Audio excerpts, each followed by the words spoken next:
The next dynamic block is the flip. So we're going to apply the flip parameter. Once that's placed, we're going to apply the flip action. So clicking on the parameter, selecting the two objects, closing the block editor, saving the changes, and once you click on it, you click the arrow and it flips the object.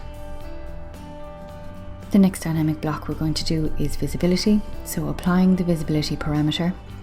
Once that's done, on your ribbon in the visibility panel, you're going to click on visibility states. So here we're going to create two new states, circle and a square.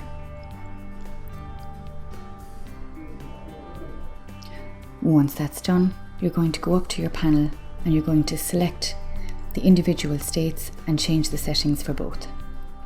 So selecting the circle first, clicking make invisible, click your square and enter.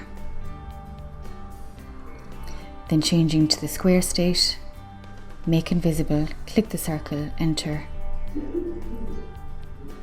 Then closing the block editor, saving the changes. Once you click on your block, you see you have your arrow. Clicking on that, you can change to the two blocks.